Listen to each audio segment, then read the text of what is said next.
3 octobre. Philippiens, chapitre 4, versets 1 à 23. Ainsi donc, mes frères et sœurs bien-aimés, vous qui je désire tant revoir, vous qui êtes ma joie et ma couronne, c'est de cette manière, mes chers amis, que vous devez tenir ferme en restant attachés au Seigneur. Je recommande à Évodie et à Syntyche de vivre en parfaite harmonie l'un avec l'autre. Selon le Seigneur, je les invite instamment.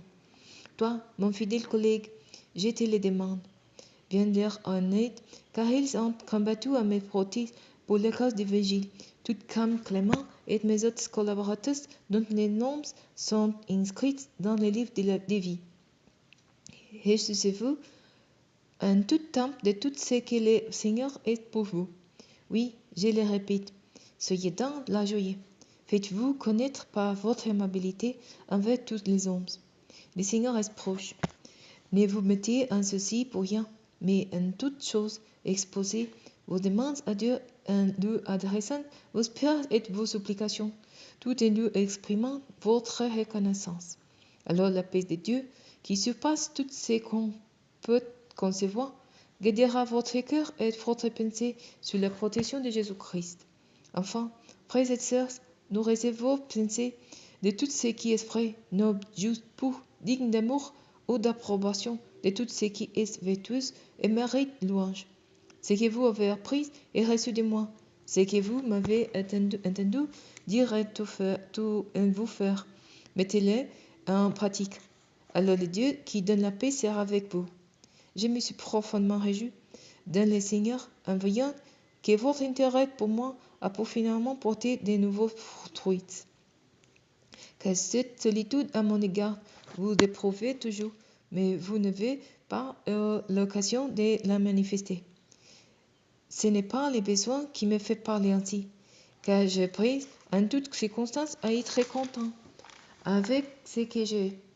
Je sais vivre dans le dénuement, je sais aussi vivre dans l'abondance. C'est le secret que je prie.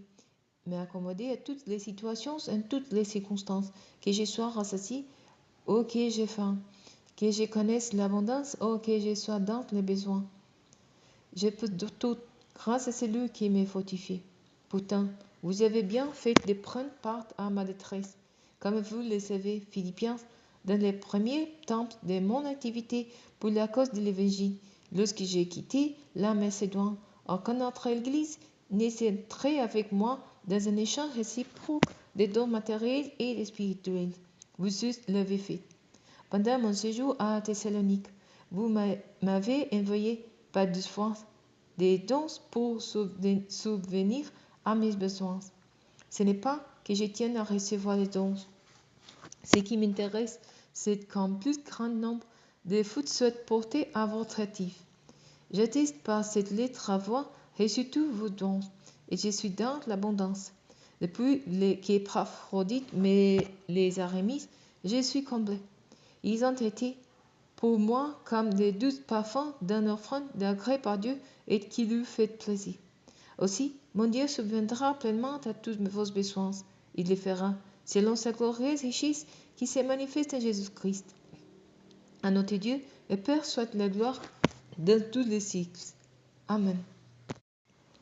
Salut tous ceux qui, par l'union avec Jésus-Christ, font partie du peuple saint.